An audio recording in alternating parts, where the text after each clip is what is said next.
E dizendo Pedro ainda estas palavras, caiu o Espírito Santo sobre todos os que ouviam a palavra, porque os ouviam falar em línguas e magnificar a Deus. Atos capítulo 10, versículos 44 e 46.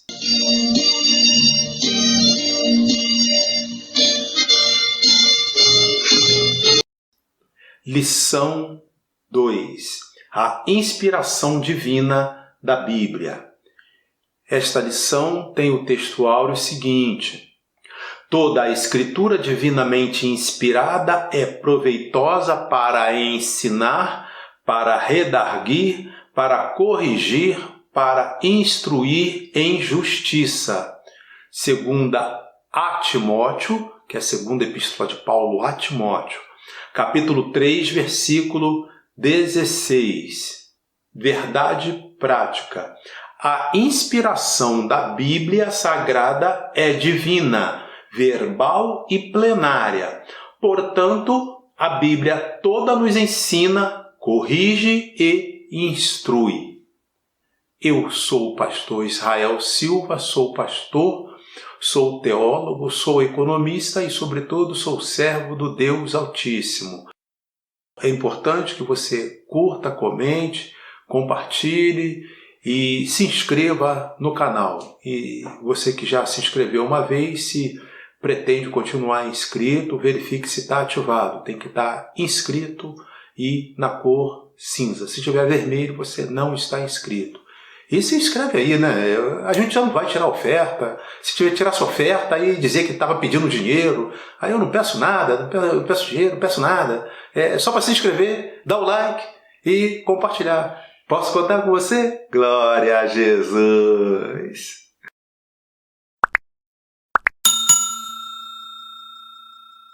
A leitura bíblica em classe será em 2 a Timóteo, capítulo 3, versículos de 14 a 17, e 2 de Pedro. Olha a diferença. Capítulo 1, versículos de 19 a 21, que passo a ler e comentar agora, mas desde já adiantando, né? 2 de Pedro, porque a epístola de Pedro é escrita à igreja como um todo, é a epístola universal de Pedro. E a epístola de Timóteo é a epístola de Paulo a Timóteo. É evidentemente que toda a igreja acaba se beneficiando do que foi inicialmente escrito para Timóteo, mas a gente continua tendo isso como título e isso nos ajuda a ter uma referência também de como as coisas aconteceram, pelo menos na esfera mais operacional. É isso que precisamos ter em conta. 2 Timóteo, capítulo 3, versículo 14, assim está escrito: Tu, porém, permanece naquilo que aprendeste e de que foste inteirado, sabendo de quem o tens aprendido. 15.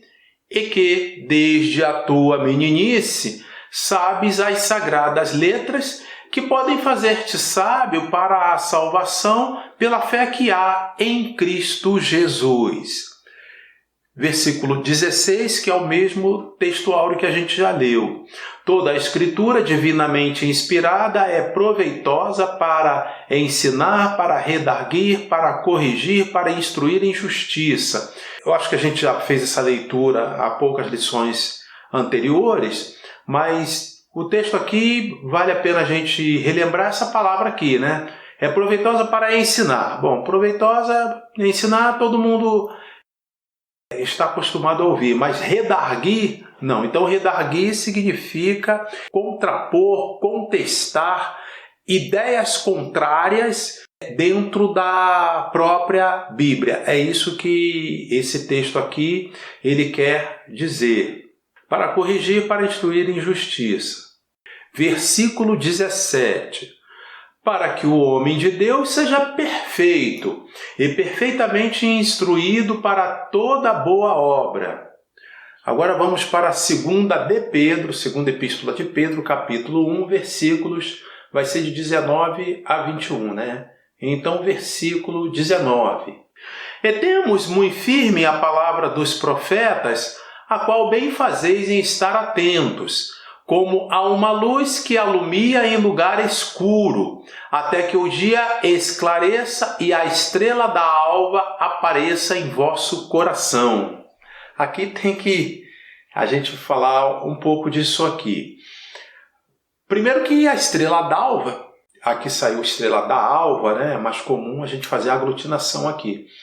Se refere, na verdade, ao planeta Vênus. E aí é uma preocupação que vai aparecer no comentário da lição, mas a gente também vai adiantando aqui. A linguagem bíblica ela é usada para facilitar ao máximo a compreensão. Isso ainda foi escrito no grego koiné. Então, é escrita para facilitar ao máximo a compreensão das pessoas que vão ler. E como a maioria das pessoas, né, conhecem o planeta Vênus como estrela d'alva, a gente, quando estuda astronomia, sabe que tem a diferença entre planetas e estrelas. Planetas recebem a luz, no caso, o planeta Vênus recebe a luz do Sol, tal como a Terra. E se fosse uma estrela, aí não, estrela tem luz própria. O Sol é uma estrela de quinta grandeza. Muito bem.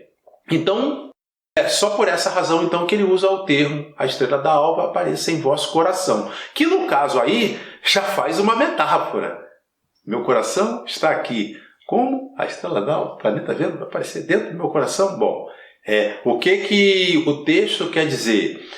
No sentido de alumiar, como há uma luz que alumia em lugar escuro. Se tem esse como aí não é metáfora, né? É símile. Mas a ideia é essa, é uma figura de linguagem, né, para dizer esse efeito de alumiar nesse sentido, né, de trazer conhecimento. Versículo 20. Sabendo primeiramente isto, que nenhuma profecia da Escritura é de particular interpretação. E o versículo 21 que encerra essa leitura. Porque a profecia nunca foi produzida por vontade de homem algum, mas os homens santos de Deus falaram inspirados pelo Espírito Santo. A inspiração divina das Escrituras foi operada sobrenaturalmente pelo Espírito Santo, que nos deu a Bíblia, a única revelação escrita de Deus para a humanidade. Nesta lição, veremos que a inspiração da Bíblia é divina, verbal e plenária. Nesse sentido, a Bíblia Sagrada é para o crente salvo a inspirada, inerrante e infalível Palavra de Deus. Essa lição será ministrada em 3 capítulos, sendo o capítulo 1, a doutrina da inspiração bíblica, capítulo 2, inspiração divina e os autores da Bíblia, e capítulo 3, o Espírito Santo e a Bíblia. Então, sem mais delongas, vamos ao capítulo 1, a doutrina da inspiração bíblica. Nas páginas do Antigo Testamento, a expressão "assim diz o Senhor" e similares são usadas mais de 3.800 vezes. Ao receber a revelação no Monte Sinai, Moisés escreveu todas as palavras do Senhor. Jeremias foi advertido, abre aspas, não esqueças nenhuma palavra, fecha aspas. No texto do Novo Testamento, Paulo disse que usava as palavras, abre aspas, que o Espírito Santo ensina, fecha aspas. João assegura que o Senhor lhe revelou coisas que brevemente devem acontecer. E o Senhor Jesus asseverou que até os sinais diacríticos do texto hebraico eram inspirados. Abre aspas. Nem um J ou um tio se omitirá da lei. Fecha aspas. Assim sendo, as Escrituras reivindicam que a mensagem bíblica veio da parte de Deus. Então, esses sinais aqui diacríticos são os acentos. Vamos colocar aqui como tem no português, né? Acento agudo, acento circunflexo, o tio e até o C cedilha. E uma vez, quando deixamos de usar, na maioria dos casos pode até ser que a gente conhece, até porque, como a gente conhece a língua portuguesa, né, de nascença, é a nossa primeira língua, então a gente pode ter mais facilidade. Mas há palavras que, quando se tira, elas mudam completamente de significado. Eu vou dar um exemplo em português, e aí só para ficar como referência de como acontece no hebraico, que foi escrito o Antigo Testamento, e também no grego koiné, da forma que foi escrito o Novo Testamento. Então, por exemplo, no português, que eu me lembro agora, forçar, que vai ter o quê? Um C cedilha. Basta tirar o cedilha e deixar tudo como está. Qual palavra vai dar? Forcar. Completamente diferente. Não tem nada a ver uma coisa com a outra. Então, isso aí é que o autor aqui lembrou o texto do Senhor Jesus. Nem um J ou um tio se omitirá da lei. Não pode se omitir nada. Então, para dizer que tudo foi escrito da maneira como Deus quis que fosse escrito. Ratificamos que a Bíblia é divinamente inspirada. Essa tradução vem de grego, que significa literalmente soprada por Deus. Desse modo, a inspiração é chamada de verbal porque Deus soprou nos escritores sagrados aquilo que deveria ser escrito. Então, esse soprou é uma figura, tá? Senão, a gente não explicar, alguém vai ficar pensando, quer dizer que ele pegava lá a caneta, aí Deus ficava lá. Não é isso. É soprou no sentido metafórico. Deus fazia a comunicação, eu digo fazia porque foi no tempo em que a Bíblia foi escrita, né? E essa inspiração, esse trabalho, ele cessou da parte de Deus em relação à humanidade. Então, o que Deus queria para a humanidade está escrito na Bíblia. E dessa forma, então, o soprar era tão somente isso. Deus usava ali o seu poder para colocar no intelecto da pessoa aquilo que haveria de ser inscrito. É isso, então, que significa. Porém, os autores bíblicos não foram usados automaticamente como se escrevesse um ditado. Eles foram instrumentos de Deus e, cada qual com sua própria personalidade e talento, escreveram, inspirados pelo Espírito Santo. Essa ação divina foi tão intensa que todas as palavras registradas na Bíblia eram exatamente as que Deus queria ver empregadas nas Escrituras. Ou seja, nosso Deus faz como Ele quer.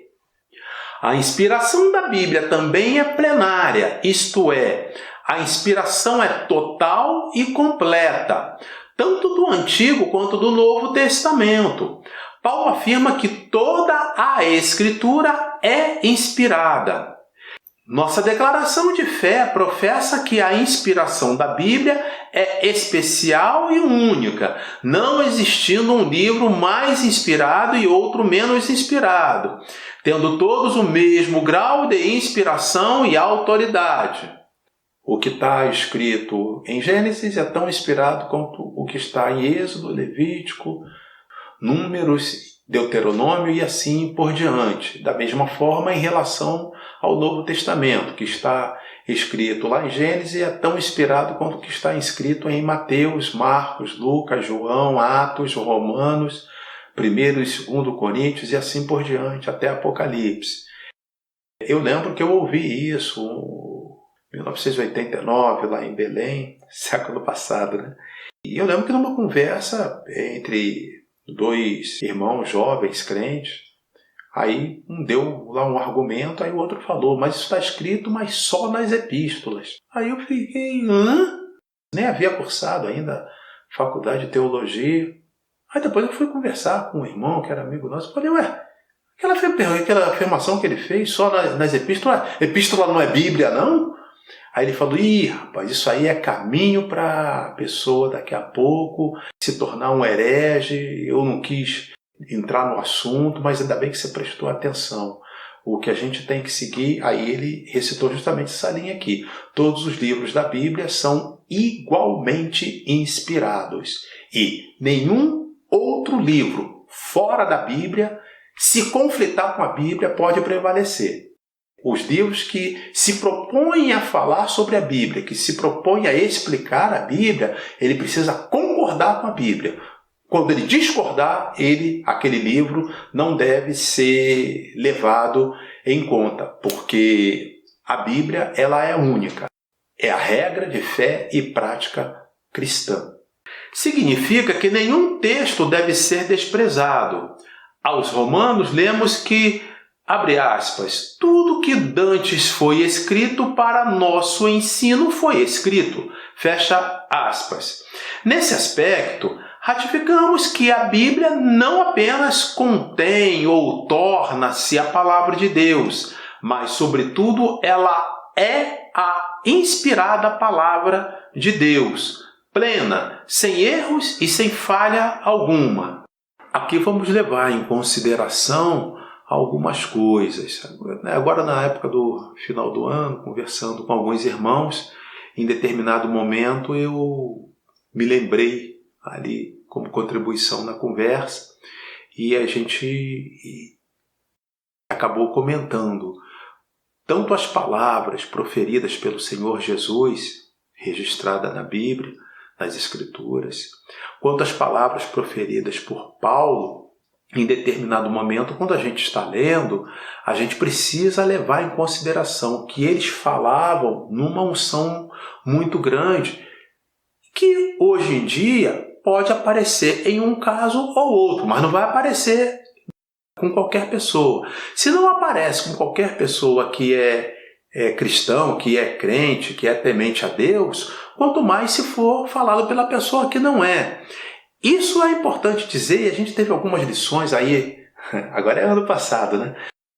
Mas em 2021 tivemos algumas lições que a gente falava sobre dons espirituais, dons de elocução. E isso tudo para dizer que tem pessoas que receberam certos dons de Deus, no caso ali, os dons do poder quando pregava. Então, para dar um exemplo, quando chamaram Jesus para ver a situação da mulher que corria risco de ser apedrejada, ela havia sido flagrada em adultério, e aí chegou próximo de Jesus e disse, olha, essa mulher foi pega em flagrante no ato e a lei de Moisés diz que ela deve ser apedrejada, e tu o que dizes? Aí perguntaram para Jesus. Aí diz que enquanto falavam, Jesus escrevia na areia. E quando ele disse, tu que dizes, Jesus virou para eles e disse, qual dentre vós que não tiver pecado, atire a primeira pedra.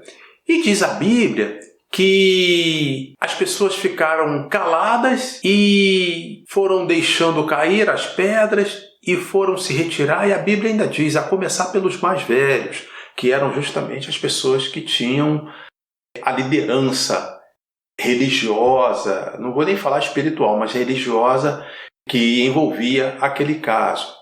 Por que é importante a gente citar isso? Se hoje a gente espera, bom seria que nunca mais a gente ouvisse falar, né? Mas vamos colocar aí nas passadas aí, as rebeliões que aconteceram em presídios e às vezes juntava um grupo e se apoderava de uma pessoa só e resolvia bater, machucar, em alguns casos, alguns perdiam até a vida nessa situação. Aí chegaria alguém lá que não tivesse a autoridade do Espírito, aí virava para eles, para!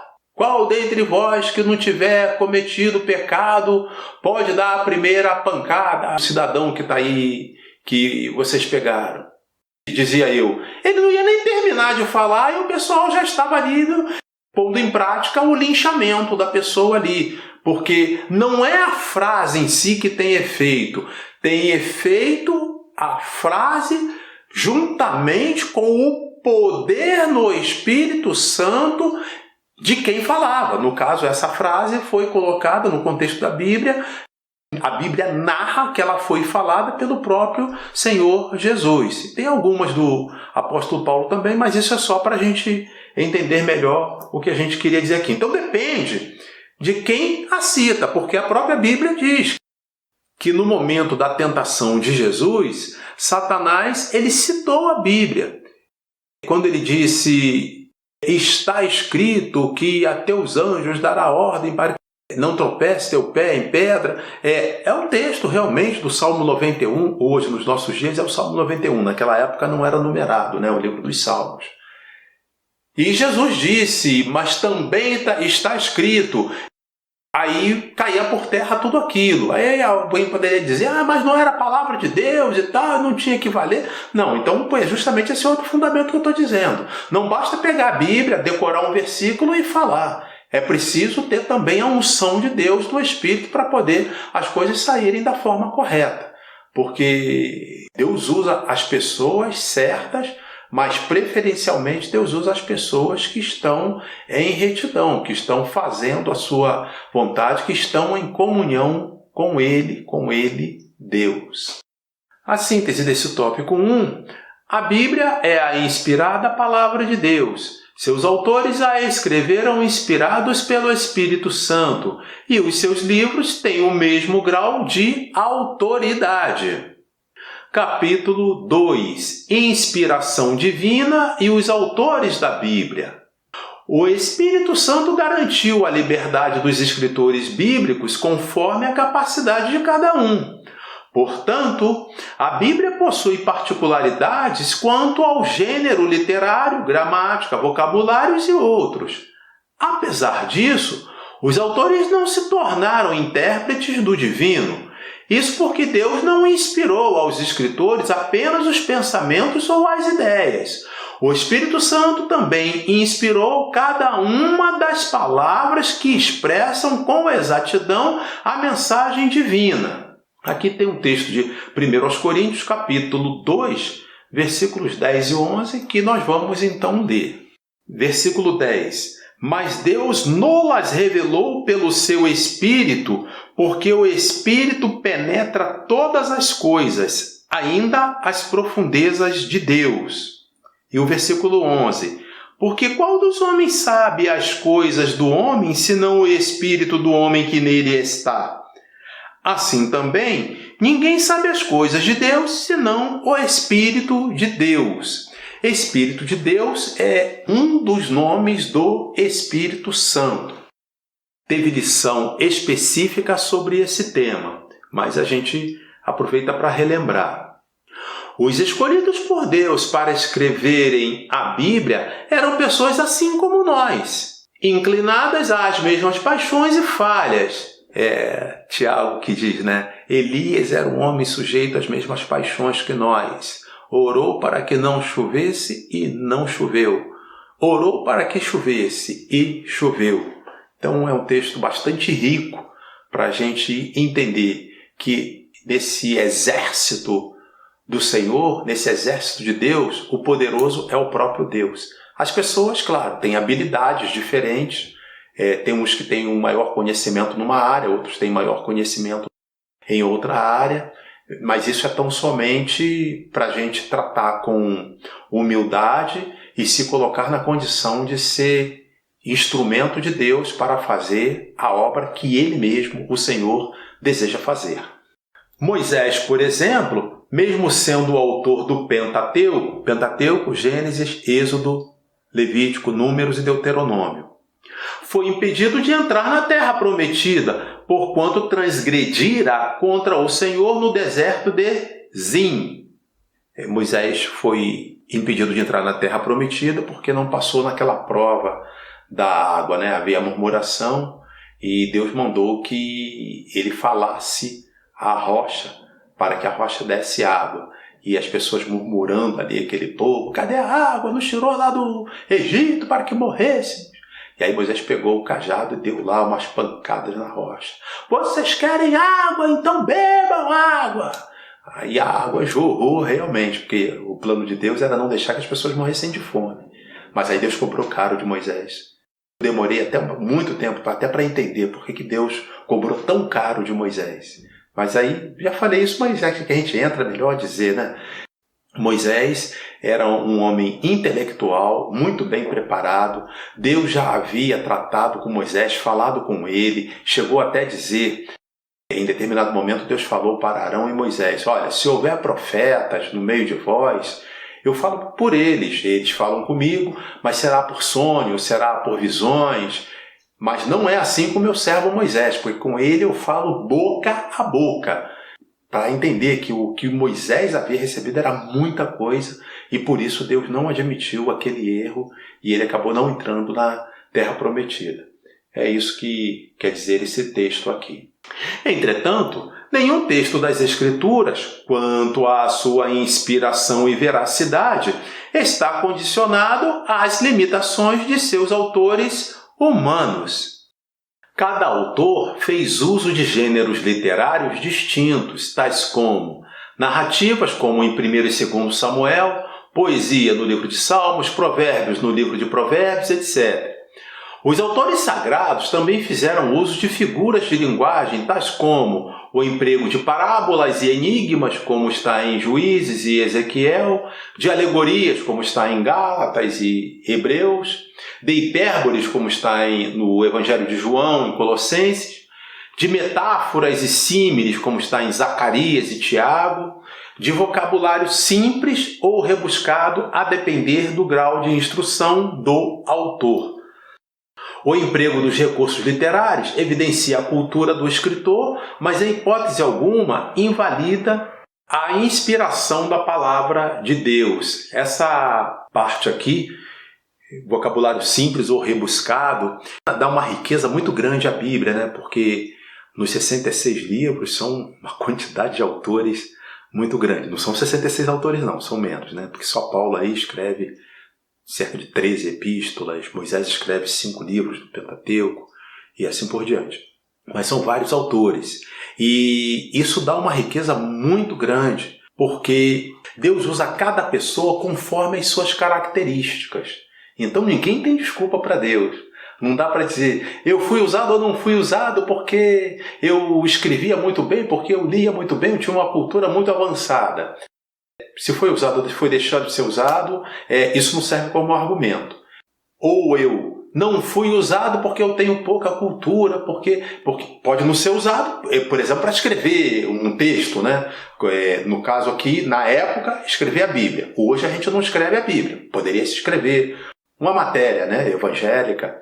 Então, evidentemente, que Deus vai usar a pessoa que tem uma maior habilidade nesse sentido. Mas se a pessoa não tem essa habilidade, tem outro tipo de habilidade, vai ser usado no outro sentido. E aí, mesmo entre as pessoas com capacidade para escrever, possivelmente, se for escrever um mesmo assunto, algo do tipo, descrever um evento, do que ele viu acontecer, digamos alguém que foi na equipe para visitar as famílias que sofreram lá com as chuvas que recentemente caíram no sul da Bahia.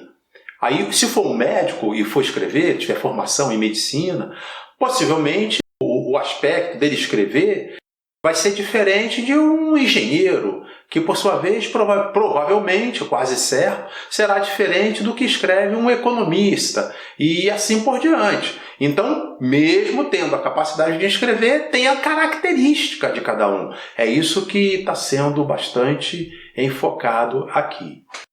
Na descrição de fenômenos científicos, por exemplo, os autores sagrados usaram a fraseologia comum e popular. Para citar um dos casos, ao descrever a herança dos Rubenitas, também dos Gaditas e a meia tribo de Manassés, Josué fez alusão ao nascer do sol e na batalha contra os amorreus, ele registrou que o sol parou. Essa linguagem não ignora os fundamentos científicos, nem desacredita a inspiração da palavra de Deus, apenas busca alcançar a compreensão de todos. No caso aqui do nascer do sol e dizer que o sol parou, eu não vejo exageros, né? Claro que para a maioria das pessoas que leram esse escrito de Josué, naquela época até que leem hoje, pode até ser que seja a linguagem mais fácil de entender. Mas isso realmente tem um fundo também científico, do estudo da astronomia. Na astronomia, a gente fala de movimento verdadeiro e movimento aparente. Então, os dois estão certos. É só a gente não misturar, né? Saber quando está falando uma coisa e quando está falando outra. No movimento aparente, o Sol nasce no horizonte e sobe, né? Sobe no sentido angular, né? Se passar pela nossa cabeça, passa pelo zênite, ou passa pela meridiana. Aí os colegas aí do tempo que a gente fazia navegação astronômica aí, podem até me ajudar aí nos comentários. Mas a verdade é que ele passa e depois ele vai se pôr. Está tudo certo, é um movimento aparente. E a gente estuda assim também. E também, quando Josué disse que o Sol parou, é que no movimento aparente o Sol parou. O que significa no movimento verdadeiro. Que aí a gente diz, não, a Terra tem um movimento de rotação, translação, mais o outro movimento de inclinação. E aí quando ele diz o Sol parou, na verdade foi a Terra que parou, porque o Sol parado já está. O Sol é uma estrela, então ele já está parado. Então as duas formas de falar está correto. É como a gente está indo com o carro e vem o outro em sentido contrário. E aí se a gente para por algum momento, está parando, sei lá, num semáforo, aí aquele carro que vem em sentido contrário, ele vem se aproximando. Dependendo do caso, alguém pode dizer, mas a gente está ficando muito perto dele. Ele está ficando perto da gente, a gente está ficando perto dele, e é só questão de referência. E é isso que é usado e é isso que o autor está querendo colocar aqui. A síntese desse tópico 2, as limitações humanas, o uso de diferentes gêneros literários e o emprego de linguagem comum não anula a inspiração divina dos autores da Bíblia. Capítulo 3. O Espírito Santo e a Bíblia. A Bíblia é categórica em reiterar sua inspiração divina. O registro de Juízes ensina que os livros de Moisés são mandamentos do Senhor. Esdras reconhece como inspirados os livros de Jeremias, Ageu e Zacarias. A respeito da inspiração da lei de Moisés e dos profetas, Zacarias ensinou que os seus escritos eram, abre aspas, as palavras que o Senhor dos Exércitos enviara pelo seu Espírito mediante os profetas precedentes, fecha aspas. Vou deixar esse texto no quadro aqui, Zacarias 7,12. O próprio Cristo mencionou a lei de Moisés, os profetas e os escritos como livros inspirados. Essas declarações atestam o Espírito Santo como a fonte originária de inspiração do Antigo Testamento. O Novo Testamento possui 2 pressupostos básicos de sua inspiração. Letra A. A promessa de Cristo de enviar o Espírito Santo para guiar os discípulos. E letra B. Os escritos bíblicos que vindicam esse cumprimento. Nesse aspecto, Paulo declara que escreve sob orientação do Espírito e que suas epístolas são a palavra de Deus. Pedro reconhece essa verdade e classifica os livros de Paulo como escrituras. Nessa direção, vários outros textos apontam para a ação do Espírito Santo nos escritos da Nova Aliança. Nova Aliança, nova dispensação, dispensação da graça, é esse o significado. A Bíblia ensina que o Espírito Santo testifica de Cristo e convence o mundo do pecado, da justiça e do juízo. Desse modo, o Espírito Santo atua no processo da salvação e produz a fé regeneradora, que vem pelo ouvir a palavra. Nesse aspecto, o Espírito Santo não apenas inspirou as palavras da salvação, mas também as aplica ao coração humano, a fim de regenerar os pecadores. Sem esse mover do Espírito, não é possível nem aceitar e nem entender a palavra de Deus. Essa ação em conduzir o pecador a compreender as verdades bíblicas chama-se iluminação. Porém, ressalta-se que o Espírito Santo ilumina o que ele já tem inspirado. Não se trata de nenhuma nova revelação. Esse texto aqui é importante a gente também ler. Vamos aqui a Efésios capítulo 1, versículo 18.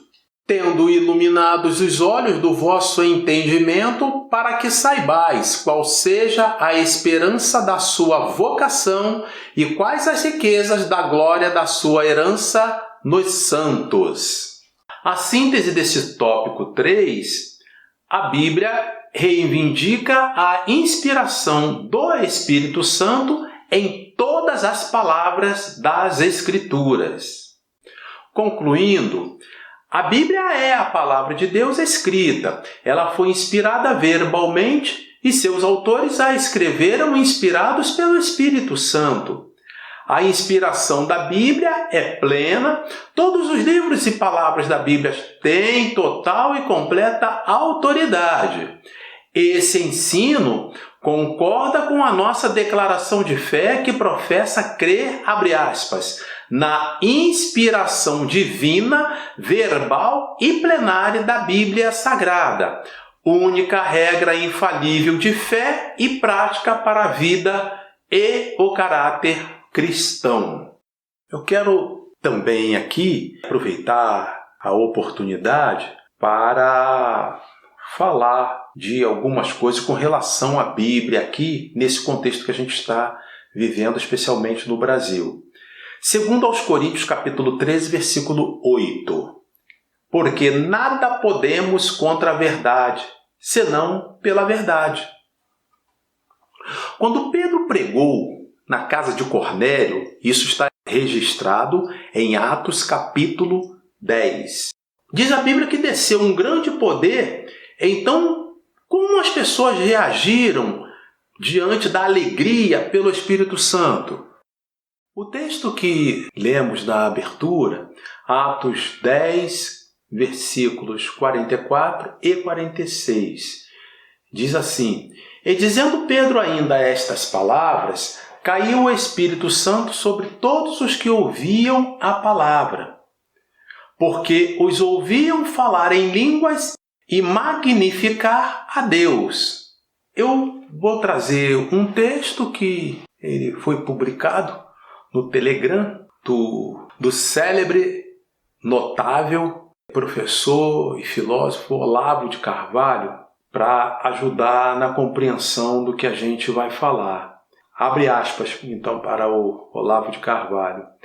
Cada nova moda no show business, no meio universitário e na mídia, cada uma, sem exceção, foi longamente discutida e planejada em reuniões de intelectuais comunistas com décadas de antecedência. Praticamente ninguém fora dos círculos comunistas acompanha essas discussões. E por isso, todo mundo acha que cada nova mudança é acontecimento espontâneo, fruto das correntes profundas da vida social. É um texto recente, de 30/12/2021. Eu começo fazendo uma pergunta: por que grandes igrejas pentecostais estão mais aplaudindo a pregação do que glorificando a Deus, falando em línguas, como acontecia no passado recente? Essa é uma pergunta que eu faço. Eu lembro que quando começou, aqui eu estou falando até bem mais restrito, no meio da Assembleia de Deus, eu lembro de um grande líder, e mais velho em idade do que eu, e ele disse uma coisa: estão trocando o glória a Deus pelos aplausos. E aí, também o argumento sempre foi: olha, aplaudir não é pecado porque está escrito, realmente está, louvai ao Senhor com palmas. Realmente está escrito. E aí, mas a gente observa um pouco mais. A gente observa igrejas muito grandes, muita gente reunidas, o que outrora, numa pregação, o pessoal gritava e glória a Deus e aleluia. Aleluia significa louvai ao Senhor. glória a Deus e aleluia, e aquelas exclamações todas, outro que era batizado com o Espírito Santo falava em línguas, e eu vejo assim, com até certa surpresa, ver igrejas muito grandes, muito lotadas e praticamente, como dizia aquele líder evangélico, praticamente substituindo o glória a Deus, o aleluia, o falar em línguas. E os pregadores até daquela época tinham muito disso. Em determinado momento, até para ele poder respirar também, né? Porque o pregador fica empolgado, a gente começa a falar muito rápido e daqui a pouco tem até que respirar. E aí, em algum momento ele dizia, ele mesmo sinalizava ali na fala que era o momento da igreja glorificar a Deus e tal coisa. E isso está mudando bastante para bater palmas. Ora, bater palmas, num show a gente bate palma.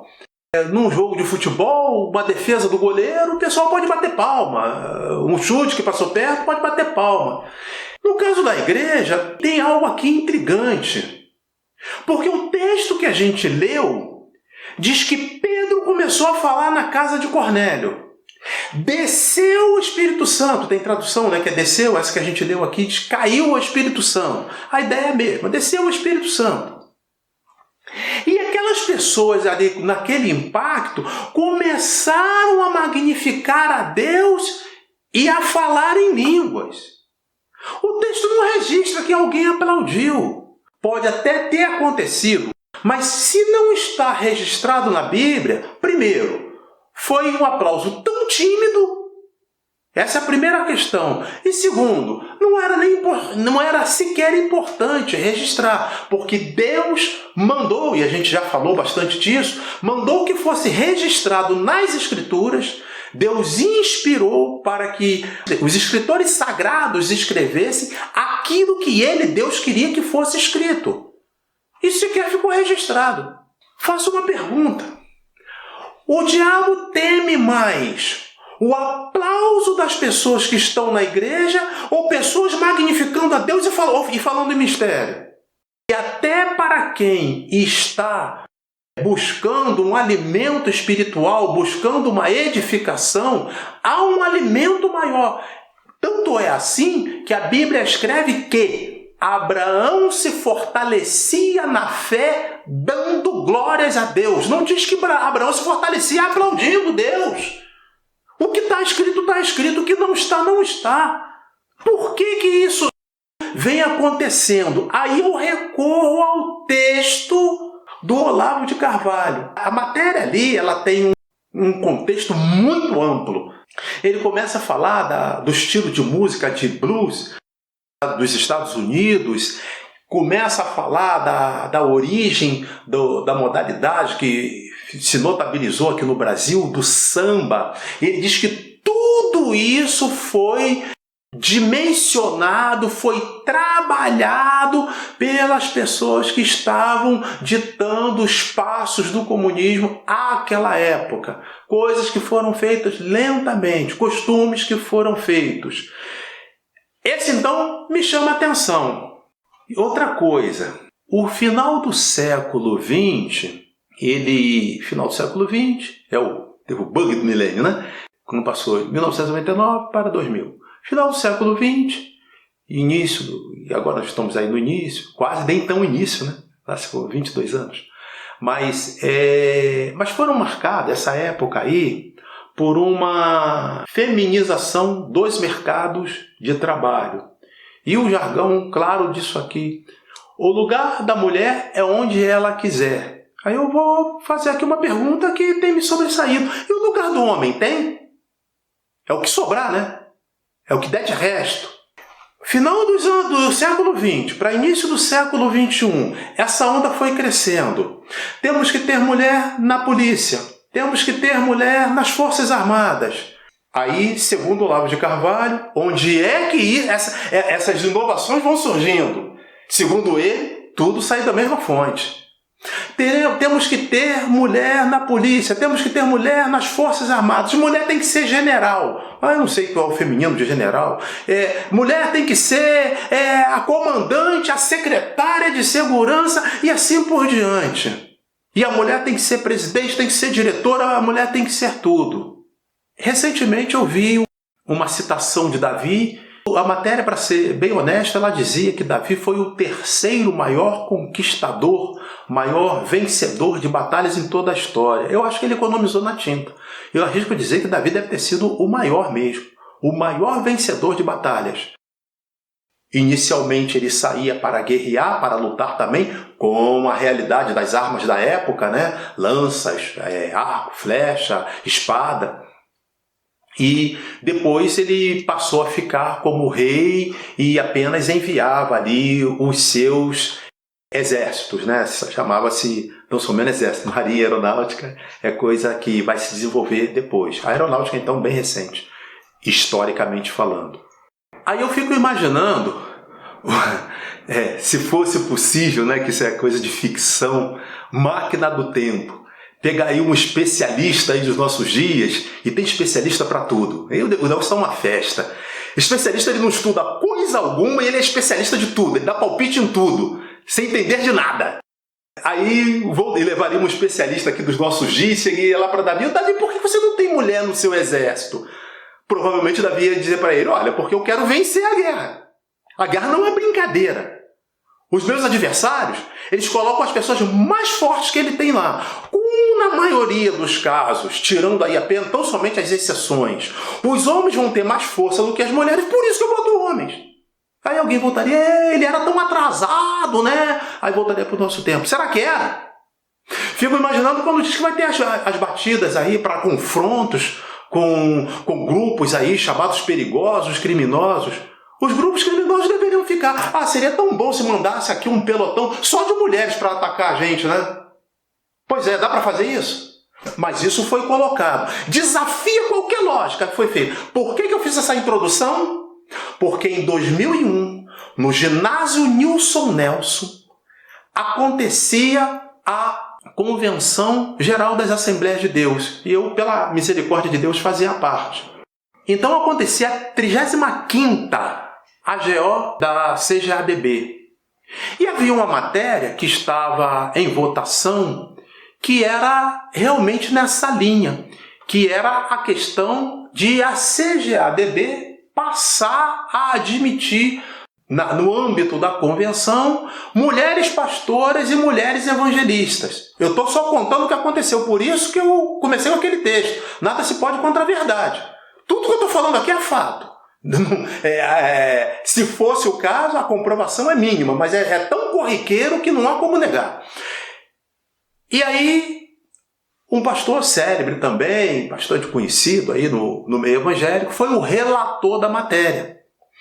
Ele fez o seu voto, leu, e ele orientou no sentido de não aceitar. Porque dizia ele, a gente não pode aceitar mulher pastora e evangelista por uma razão muito simples. Não tem qualquer embasamento bíblico que se apoie para isso. 2001. Pois é, a pressão continuou. E quando a gente virou ali os 10 anos seguintes, quando deu ali 2010, convenções estaduais e várias igrejas com pastoras, e inclusive no meio assembleano, né? Com pastoras, com evangelistas, mulheres presidentes e coisa e tal. De novo, a Bíblia foi escrita e Deus mandou que se escrevesse o que ele queria que se escrevesse. Jesus escolheu 12 apóstolos. Alguém vai querer entrar na máquina do tempo e ir lá perguntar a Jesus por que ele não escolheu também, por exemplo, 6 homens e 6 mulheres para fazer parte do colégio apostólico?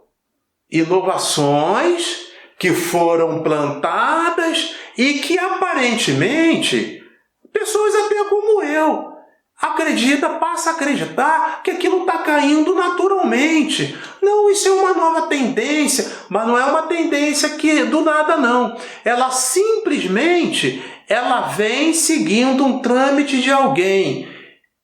E no caso, se o diabo veio para matar, roubar e destruir, se ele tem uma sede enorme de fazer isso na sociedade, quanto mais nas igrejas. Eu termino então deixando alguns versículos. João 10:10, o ladrão não vem senão para matar, roubar e destruir. E diz o Senhor, mas eu vim para que tenham vida e vida em abundância. E ainda, 2 versículos de Apocalipse, capítulo 2, versículo 4 e 5, parte A. Tenho, porém, contra ti que deixaste o teu primeiro amor. Lembra-te, pois, de onde caíste, e arrepende-te, e pratica as primeiras obras. Por fim, Apocalipse 3, versículo 11. Eis que venho sem demora. Guarda o que tens, para que ninguém tome a tua coroa. Curta, comente, compartilhe. Se você quiser enriquecer isso que a gente falou, se também quiser discordar, pode colocar aí nos comentários.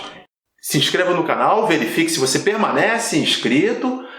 Tem que estar na cor cinza e inscrito. E Deus abençoe você e sua casa. Em nome de Jesus. Amém.